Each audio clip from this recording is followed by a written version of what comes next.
শহর থেকে দূরে একটা ছোট বস্তির শেষ কিনারায় একটা মাটির পুরনো বাড়ি ছিল, যার ছাদ থেকে সূর্যের কিছু রশ্মি ছাঁকনি হয়ে ভিতরে আসছিল। সেখানে বসেছিল হাসিম, এক 17 বছরের সাদাসিধে ছেলে যে তার বুড়ো মা বাবার সাথে থাকত। বাড়িতে শুধু একটা জিনিস ছিল, খালি মাটির চুলা আর একটা শুকনো রুটির টুকরো, যা গত রাত থেকে বেঁচে ছিল। হাসিমের মা মেঝেতে বসে তসবিহ পড়ছিল। হে রব, তুমিই দানকারী, তোমারই হুকুমে ধৈর্য মেলে। হাসিমের আব্বা অন্ধ ছিল, কিন্তু তার গলায় সবসময় বিশ্বাস থাকত। বেটা, যখন রুটি থাকে না, সিজদা খুব দামি হয়ে যায়। হাসিম স্কুলে যেত না, না টাকা ছিল না সময়। প্রতিদিন সে শহরের মসজিদে ঝাড়ু দিত, কিছু টাকা মিলত আর সেই থেকে ঘর চলত। কিন্তু গত 3 দিন থেকে মসজিদে কাজ ছিল না। একটা মেরামত চলছিল আর তাকে বলা হয়েছিল কিছুদিন পর আসতে। ঘরে রেশন শেষ হয়ে গিয়েছিল। মায়ের চোখ ছেলে থেকে লুকিয়ে কাঁদছিল, কিন্তু মুখে ধৈর্যের নূর ছিল। তখনই বাড়ির দরজায় টোকা পড়ল। দরজা খুলতেই সামনে ছিল এক ফকির, ক্লান্ত পায়ে, ঘামে লাল। বেটা, 3 দিন থেকে ক্ষুধার্ত, কিছু রুটি আছে? হাসিম সেই শুকনো টুকরোর দিকে তাকালো, যা তাদের আজকের শেষ আশা ছিল। মায়ের চোখ ছেলেকে দেখল আর চুপচাপ মাথা নেড়ে দিল। হাসিম সেই রুটির টুকরো ফকিরের সামনে রেখে দিল। ফকির রুটি হাতে নিল, হাসিমকে দেখল আর বলল, বেটা, তুই যা দিলি সেটা রুটি নয়, ভাগ্য। আল্লাহ তোর সিজদা কবুল করুক। এ তো বলে সে চলে গেল। হাসিম চুপচাপ মসজিদের দিকে রওনা হলো, কিন্তু সেদিন ঝাড়ু দেওয়ার জন্য গেল না, বরং সিজদা করতে। মসজিদের এক কোণে বসে সে মন থেকে দোয়া মাগল, হে আল্লাহ, তুই সাক্ষী যে ঘরে কিছু ছিল না, তবু দিলাম। এখন তুই আমার ভাগ্য বদলে দে। হাসিমের সিজদাকে 2 দিন পার হয়ে গিয়েছিল। মসজিদে বসে সে আল্লাহর কাছে সব মেগেছিল, যা এক গরিব কিন্তু ইমানদার হৃদয় মাগতে পারে। রুটি নয়, সম্মান আর হালাল উপার্জনের পথ। কিন্তু ঘরের অবস্থা আরও খারাপ হচ্ছিল। চুলা এখন পুরোপুরি ঠান্ডা হয়ে গিয়েছিল। মায়ের কাশি বাড়ছিল।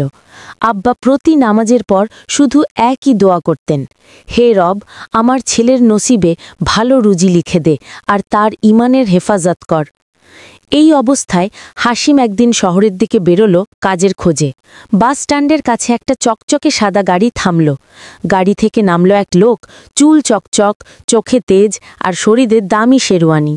তোমার নাম হাসিম? সে জিজ্ঞেস করল। হাসিম চমকে উঠল, জি, কিন্তু আপনি আমাকে কিভাবে জানেন? আমি তোমাকে মসজিদে ঝাড়ু দিতে দেখেছি অনেকবার। তোমার পরিশ্রম আর চুপচাপ থাকা আমাকে প্রভাবিত করেছে। আমি তোমাকে কাজ দিতে চাই, খুব ভালো কাজ আর খুব ভালো টাকা। হাসিমের চোখ চকচক করে উঠল। কিন্তু তারপর সে জিজ্ঞেস করল, কি কাজ হুজুর? সেই লোক হাসল, শুধু আমার জন্য কিছু বাক্স এদিক ওদিক পৌঁছে দিতে হবে। তোমাকে জিজ্ঞেস করতে হবে না এতে কি আছে, তোমাকে শুধু ডেলিভারি করতে হবে। প্রতি ডেলিভারিতে 500 টাকা। হাসিমের কানে মায়ের কাশি গুঞ্জন করতে লাগল। আব্বার দোয়া মনে পড়ল আর সেই ফকিরের কথাও। সে এক মুহূর্ত নিজেকে জিজ্ঞেস করল, আমি কি আমার ক্ষুধা মেটাতে কোনো ভুল পথে যাব? কি আমার মায়ের পেট সেই রুটি থেকে ভরবে যা হারাম উপার্জন থেকে এসেছে? লোকটা বলল, ভাবছ কি? আজ থেকে কাজ শুরু করো, আজই 2000 কামাতে পারো। হাসিম খুব ধীরে কিন্তু দৃঢ় স্বরে বলল, মাপ করবেন, কিন্তু আমি সেই কাজ করতে পারবো না যাতে আমি নিজের চোখে নিজেকে হারিয়ে ফেলি। লোকটার মুখ কঠিন হয়ে গেল। গরিবই তো সম্মানের কথা অনেক হয়, কিন্তু ক্ষুধার্ত পেট সম্মান বোঝে না। হাসিম উত্তর দিল, আমার সিজদা আমাকে শিখিয়েছে যে ক্ষুধায় মরে না মানুষ, হারাম খেয়ে মরে যায় হৃদয়ের বিশ্বাস। সেই লোক কিছুক্ষণ চুপ থাকল আর তারপর অনিচ্ছায় চলে গেল। সকালের নামাজের পর যখন মসজিদে হালকা আলো হলো, হাসিম ঝাড়ু দিচ্ছিল। তখন মৌলভী সাহেব তাকে ডাকলেন আর মসজিদের সাথে লাগোয়া একটা ছোট ঘরের দিকে ইশারা করলেন, যা মাদ্রাসা ছিল। সেখানে 5-6টা ছোট বাচ্চা মেঝেতে বসেছিল, হাতে কাঠের তক্তা আর মাথায় সাদা টুপি। বেটা, এখন থেকে তুমি এই বাচ্চাদের কুরআন পড়াবে। আমরা তোমাকে মাসে 2000 টাকা দেব। এটা কম, কিন্তু হালাল আর সম্মানের। হাসিমের চোখে অশ্রু ছিল। সে শুকরিয়ার সিজদা করল। হাসিম বড় ভালোবেসে বাচ্চাদের বিসমিল্লা থেকে শুরু করালো। সে প্রতিটি শব্দ স্পষ্ট পড়াতো আর তাদের প্রশ্নের উত্তর দিত। বাচ্চারা তার প্রতি স্নেহ অনুভব করতে লাগল, কারণ সে শুধু পড়াতো না, দোয়া আর আদবের অর্থ বোঝাতো। তাদের মধ্যে একটা ছিল সালিম। সব বাচ্চা থেকে আলাদা, পরিষ্কার কাপড়, চকচকে স্যান্ডেল, আর মুখে সবসময় তাচ্ছিল্যের সুর। তুমি তো নিজেই গরিব। সালিম বলল, আমাদের কি শেখাবে? হাসিম হেসে উত্তর দিল, আমি নিজে শেখাই না বেটা, আল্লাহ শেখান। আর যা শিখেছি সেই বাটি। সেই রাতে ঘরে ফিরে মা জিজ্ঞেস করল, আজ বেতন মিলেছে? হ্যাঁ আম্মি। হাসিম হেসে 2000 টাকার খাম মায়ের হাতে রাখল। মা তাকে বুকে জড়িয়ে নিল। এটা শুধু টাকা নয়, এটা তোর সিজদার দাম বেটা। হাসিমের জীবন এখন কিছুটা সামলে উঠছিল। 2000 টাকার বেতন থেকে ঘরে বেসন আর চাল এসে গিয়েছিল। মায়ের মুখে কিছুটা রং আর আব্বার দোয়ায় শুকরের সুর এসে গিয়েছিল। কিন্তু আল্লাহ যখন কোনো বান্দাকে উঁচুতে তুলতে চান, তখন তার ধৈর্যের পরীক্ষা আরও বড় করে দেন। একদিন মসজিদে একজন বয়স্ক মৌলানা এলেন। মৌলানা নাসির, যিনি শহরের সবচেয়ে বড় ইসলামী মাদ্রাসার সদর ছিলেন। তিনি হাসিমকে বাচ্চাদের পড়াতে দেখলেন আর অবাক হয়ে গেলেন। বাচ্চাটা যেন ইলমের সমুদ্র। মৌলানা বললেন, তোকে আমাদের মাদ্রাসায় পড়তে হবে। আমরা তোকে স্কলারশিপ দেব, থাকা, খাওয়া, কাপড়, বই সব ফ্রি। শুধু ইলম অর্জন কর। হাসিমের হৃদয় দ্বিধায় পড়ে গেল। এটা একটা সোনামি সুযোগ ছিল, কিন্তু মা, আব্বা, ঘর। সেই সন্ধ্যায় আবার সেই সাদাগাড়ির লোক এলো, যে আগে হারাম ডেলিভারির কাজ দিতে এসেছিল। শুনেছি এখন শহর যাচ্ছ, যাওয়ার আগে একটা শেষ অফার। শুধু এই ব্যাগটা পৌঁছে দাও, 25,000 মিলবে। বিদায়ের মিষ্টি বোঝো। হাসিমের চোখে আগুনের মতো চমক উঠল। হারামের এক টুকরো আমার পরিশ্রমের রুটিকে নাপাক করে দেবে? সেই লোক হাসল। সত্য বলা লোক অনেক দেখেছি, কিন্তু ক্ষুধার্ত পেটে সত্য টিকে না বেটা। হাসিম মৌলানার অফার মায়ের সামনে রাখল। মায়ের চোখ ভিজে গেল। বেটা, তুমি আমার সহায়, কিন্তু যদি তুমি তালিমের পথে যাচ্ছ, তাহলে যাও, কারণ মা তোমাকে বাধ্য দেখতে পারে না। আব্বা কাপা হাতে হাসিমের মাথায় হাত রাখলেন। যা বেটা, ইলম অর্জন কর, যাতে তোর মতো হাজারো লোককে তুমি সহায় হতে পারো। হাসিম সেই রাতে সিজদা করল। সেই সিজদা যা রুটি মেগেছিল, এখন সে সাহস মাগল। পরের সকালে সে শহরের জন্য রওনা হল, মায়ের অশ্রু, আব্বার দোয়া আর নিজের পরীক্ষার বোঝা নিয়ে। হাসিম এখন সেই বড় মাদ্রাসায় পৌঁছে গিয়েছিল, যেখানে প্রতি কোণ ইলমের আলোয় জ্বলজ্বল করছিল। দারুণ লাইব্রেরি, পরিষ্কার ঘর আর শত শত ছাত্র, সবাই নতুন নতুন স্বপ্নে হারিয়ে। কিন্তু যেমন প্রতি আলোর পিছনে একটা ছায়া থাকে, তেমনি এই মাদ্রাসায়ও কিছু লোক ছিল যারা হাসিমের সরলতা আর সৎ নিয়ত থেকে জ্বলছিল। হাসিম প্রতি পাঠ মন দিয়ে পড়ত, প্রতি রাত দেরি করে জেগে কোরআন আর হাদিস বুঝত। উস্তাদরাও তার প্রশংসা করতে লাগলেন। কিন্তু এই মাদ্রাসায় ছিল শরীফ, এক ধনী ঘরের ছেলে, যে নিজের প্রভাবে সবার ওপর রাজত্ব করত। একদিন যখন উস্তাদ সবার সামনে হাসিমের প্রশংসা করলেন, তখন শরীফের মুখ লাল হয়ে গেল। এই গরিব কি এখন আমাদের থেকে এগিয়ে যাবে? সে মনে মনে ঠিক করল, এখন একে ফেলতে হবে। কয়েকদিনের মধ্যে মাদ্রাসার ঘর থেকে কিছু বই আর নগদ টাকা গায়েব হয়ে গেল। পুরো তদন্ত শুরু হলো, আর আশ্চর্যের ব্যাপার, হাসিমের ঘর থেকে সেই বইগুলো পাওয়া গেল। উস্তাদ আর ছাত্ররা সবাই অবাক। এত সৎ কথার ছেলে চুরি করবে? হাসিম কিছুই বুঝতে পারল না। সে শকে ছিল, সিজদা করেছিল, পরিশ্রম করেছিল, ধৈর্য করেছিল। তাহলে এইটা কি পরীক্ষা? মাদ্রাসার কমিটি ফয়সালা শোনালো, তোমাকে 1 সপ্তাহের জন্য ক্লাস থেকে সাসপেন্ড করা হচ্ছে। যদি তোমার নির্দোষতা প্রমাণ না হয়, তাহলে নাম কেটে দেওয়া হবে। হাসিম পুরোপুরি একা ছিল, ঘরে অন্ধকার ছিল, হৃদয়ের ভারী আর চোখ ভিজে। কিন্তু সে সিজদা ছাড়ল না। হে রব, তুই সাক্ষী, যদি এই তো আমার পরীক্ষা হয়, তাহলে আমাকে সাহস দে, কিন্তু আমার ধৈর্যকে অপমানিত করিস না। পরের সকালে এক ছেলে, ফারহান, যে শরীফের সঙ্গী ছিল, চুপচাপ মৌলভী সাহেবের কাছে গেল।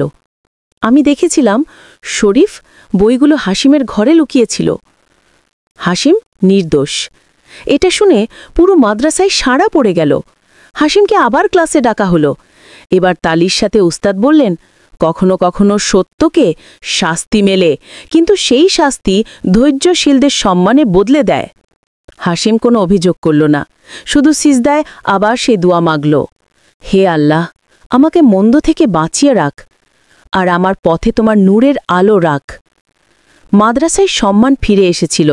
এখন উস্তাদরা চান হাসিম এলমকে এগিয়ে নিক, শুধু নিজের জন্য নয়, বরং অন্যদের শেখানোর জন্য। একদিন মৌলানা নাসির বললেন, শহরের এক নামকরা ইসলামী স্কুলে বাচ্চাদের কুরআন আর দ্বীনি তালিম দেওয়ার অফার আছে, আমরা চাই তুমি সেখানে পড়াও।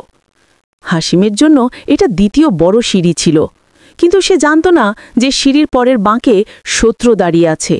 হাসিম যখন স্কুলে পৌঁছল, তখন তার হৃদয় ধুকপুক করতে লাগল। ইসলামিক স্কুলের বোর্ডে নাম জ্বলছিল প্রিন্সিপাল মহোদয় জনাব ফায়াজ হাশমি, আর এই নাম শরীফের বাবার ছিল। সেই শরীফ যে মাদ্রাসায় হাসিমের ওপর মিথ্যা অভিযোগ লাগিয়েছিল। ফায়াজ হাসিমকে দেখল আর মুখে একটা কঠিন হাসি এলো। তুমি সেই নও যে আমার ছেলেকে নিচু দেখিয়েছ? হাসিম মাথা নিচু করে বলল, আমি কাউকে নিচু দেখাই না, শুধু সত্যের সাথে থাকি। শুরুতে হাসিমকে শুধু ছোট বাচ্চাদের পড়ানোর অনুমতি মিলল, যারা দুর্বল ছিল, যাদের সাথে কোনো উস্তাদ কথা পর্যন্ত বলতো না। একটা পুরনো ভাঙা চেয়ার, ঘরে পাখাও ছিল না। কিন্তু হাসিম অভিযোগ করল না। সে বাচ্চাদের ভালোবেসে পড়াতো, তাদের বোঝাতো, আর নামাজের সময় তাদের সাথে নিজে সিজদায় দাঁড়াতো। ধীরে ধীরে বাচ্চাদের মা বাবা স্কুলে বলতে লাগল, সেই নতুন ওস্তাদ আমাদের বাচ্চাদের বোঝাচ্ছে আর সংশোধনও করছে। এই কথা যখন প্রিন্সিপাল ফায়াজের কানে পৌঁছল, তখন জ্বলনি আবার জাগল। তোমার সাহস কিভাবে হলো আমাকে জিজ্ঞেস না করে স্কুলে এত সম্মান বানানোর? আমি তো ভেবেছিলাম তুমি একটা সাধারণ ক্লাসের যোগ্য। হাসিম আবার সেই উত্তর দিল, সম্মান আল্লাহ দেন সাহেব, কোনো মানুষের হাতে নয়। একদিন স্কুলে এক হাফেজের পোস্ট পেরোল, যার উপর পুরো শহরের লোকের চোখ ছিল। সেটা একটা উঁচু পোস্ট ছিল, ইমামাত আর বাচ্চাদের কোরআন হেফজ করানোর দায়িত্ব। ফায়াজ চাইতো যে এই পোস্ট তার আত্মীয়কে মিলুক, কিন্তু বাচ্চাদের মা বাবার ওস্তাদরা বলল হাসিমের যোগ্য।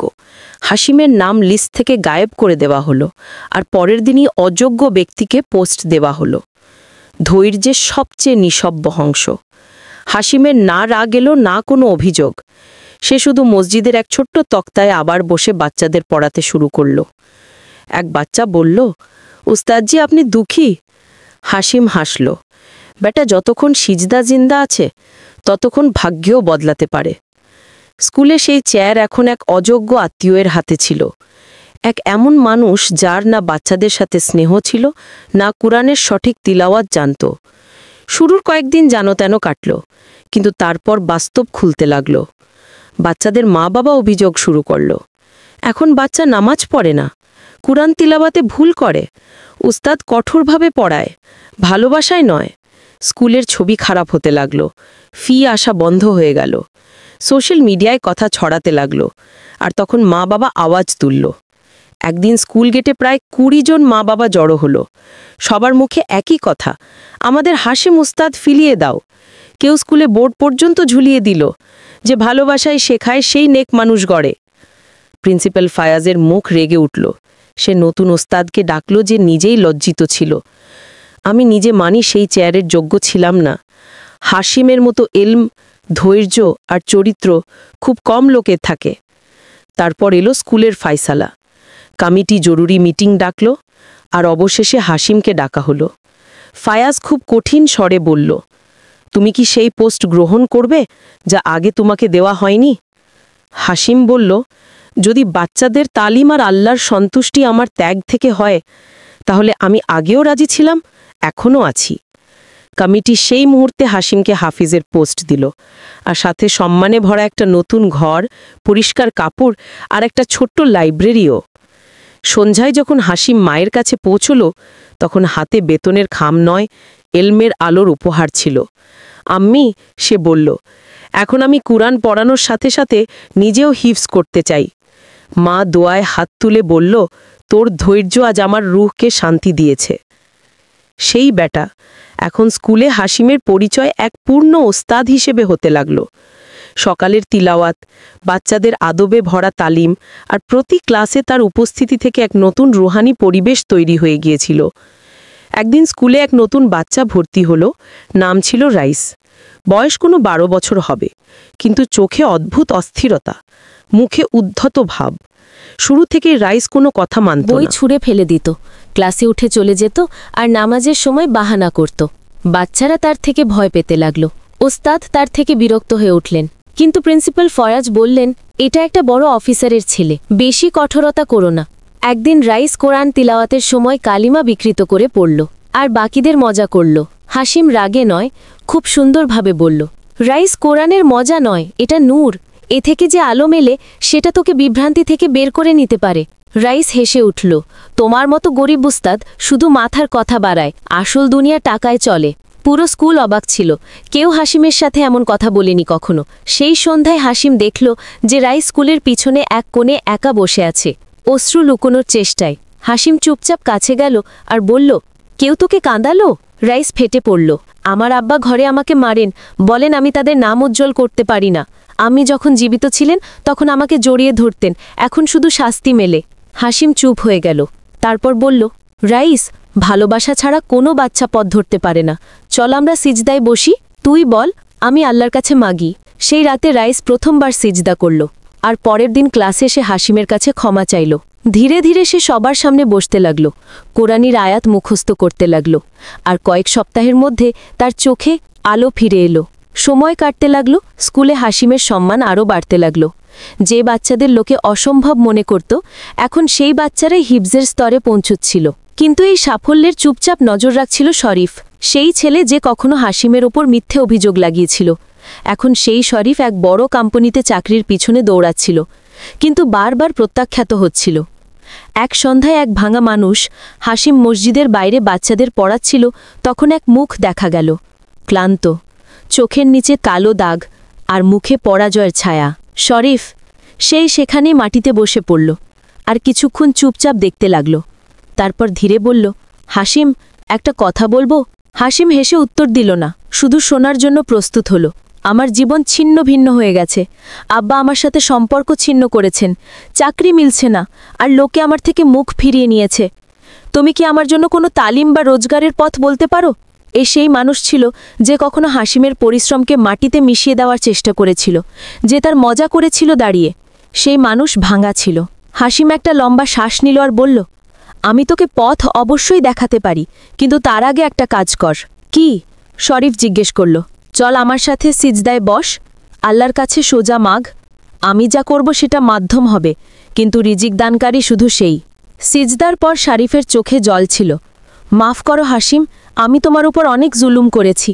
সেই সময় বুঝিনি তুমি কত সৎ ছিলে। হাসিম তার হাত ধরল আর বলল, তুমি আমাকে ফেলার চেষ্টা করেছিলে, কিন্তু সেই মুহূর্তে আল্লাহ আমাকে তুলেছেন। হয়তো তোমার জুলম আমার উন্নতির মাধ্যম হয়ে গেছে। হাসিম শরীফকে এক ওয়ার্কশপে কাজ দিল, যেখানে সৎ আর সত্যবাদী লোক কাজ করত। শরীফ শুরুতে দ্বিধায় কাজ শুরু করল, কিন্তু ধীরে ধীরে সে পরিশ্রম আর নামাজের আসক্ত হয়ে গেল। সেই রাতে যখন হাসিম মাকে এসব বলল, তখন মা শুধু বলল, কখনো কখনো আমাদের তাদের জন্যেও দোয়া করতে হয় যারা আমাদের বিরুদ্ধে ছিল, কারণ যদি সে বদলে যায় তাহলে সে অন্য কারো পথ নষ্ট করবে না।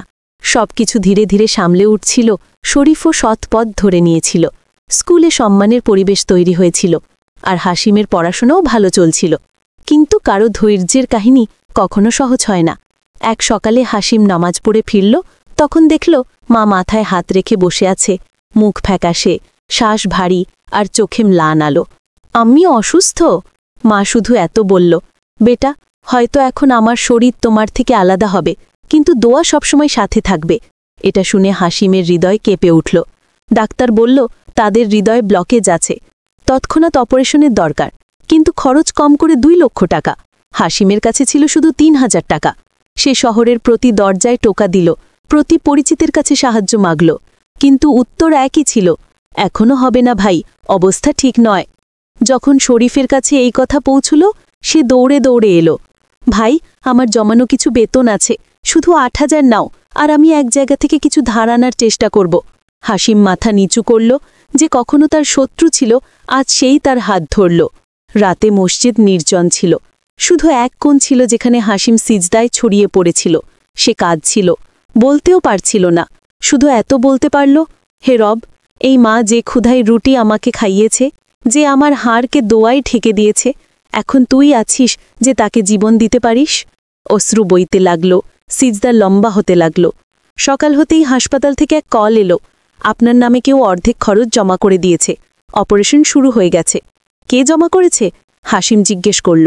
নাম বলেনি, শুধু এক কাগজ রেখে গেছে।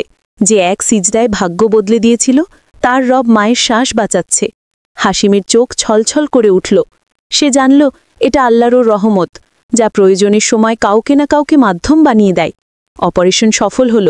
মাকে যখন জ্ঞান ফিরল, তখন তিনি প্রথমে হাসিমকে জিজ্ঞেস করলেন, বেটা তুমি সিজদা করেছিলে নাকি? হাসিম মাথা নাড়ল আর বলল, হ্যাঁ আম্মি, আর সিজদাও কেঁদে ফেলেছিল, কিন্তু মায়ের আঁচল আটকে রেখেছিল। হাসিমের মা এখন ধীরে ধীরে সুস্থ হচ্ছিল, ঘরে শান্তি ফিরছিল, কিন্তু জীবনের মতো কোনো না কোনো নতুন ফয়সালা দরজায় টোকা দেয়ই। একদিন স্কুলে ডাকে এক চিঠি এলো। চিঠি পাঠিয়েছিল জামিয়া নুরুল হুদা একাডেমি, শহরের সবচেয়ে বড় ইসলামী তালিমি প্রতিষ্ঠান, যেখানে শুধু বড় উলেমা পড়াতেন, আর যেখানে পড়ানো মানে সম্মান, খ্যাতি আর ভালো বেতন। চিঠিতে লেখা ছিল, হাসিম সাহেব, আমরা আপনার তালিম, ধৈর্য আর অভিজ্ঞতার খবর শুনেছি। আমরা চাই আপনি আমাদের এখানে হেড টিচার হন। বাড়ি, বেতন, সব সুবিধা উপস্থিত থাকবে, শুধু আপনাকে এখানে শহরে এসে থাকতে হবে। শরীফ আনন্দে লাফালো। স্কুলে বাচ্চারাও আনন্দ করল। ওস্তাদরা বললেন, তুমি তো এখন শহরের নাম উজ্জ্বল করবে।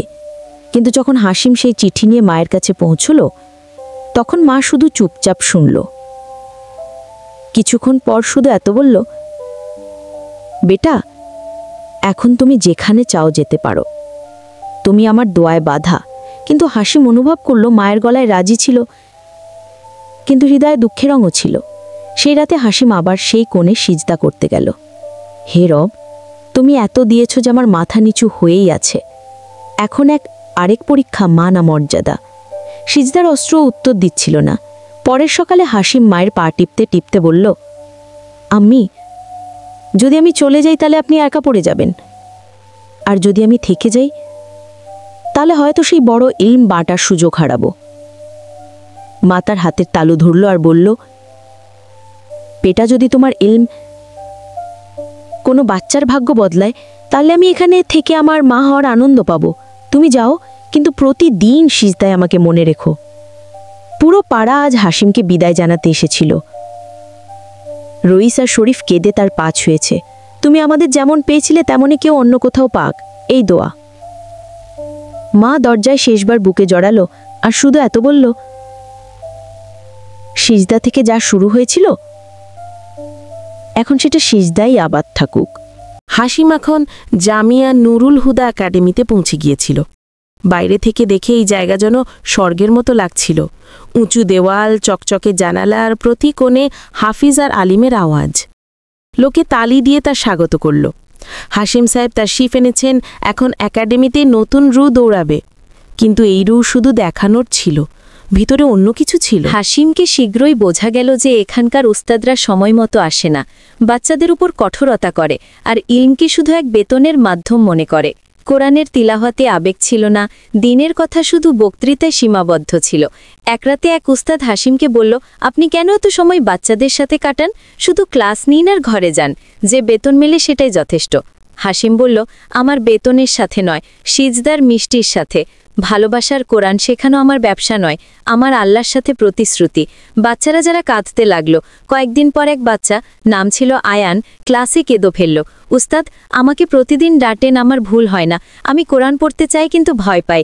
হাসিম তার হাত ধরল আর বলল, এখন থেকে তোকে কেউ ডাঁটবে না, তোকে বোঝাবে। সেই রাতে হাসিম সেই বাচ্চার সাথে তিলাওয়াত করল, তাকে নিজের সাথে নামাজ পড়ালো, আর তারপর তাকে বুকে জড়ালো। কিন্তু অন্য ওস্তাদ এটা দেখে বিরক্ত হলো। এই গরিব চিন্তার মানুষ এখন আমাদের খ্যাতির পরিবেশ নষ্ট করবে। কেউ প্রিন্সিপালকে বলল, হাসিমকে সরিয়ে দিন, এ বাচ্চাদের আমাদের মতো নয়, বরং হৃদয় থেকে পড়ায়, আর এটা আমাদের নিচু দেখাচ্ছে। হাসিমকে ডাকা হলো। আপনাকে বাচ্চাদের সাথে অতিরিক্ত ঘনিষ্ঠতা রাখার, নিজের পদ্ধতিতে পড়ানোর জন্য নোটিশ দেওয়া হচ্ছে।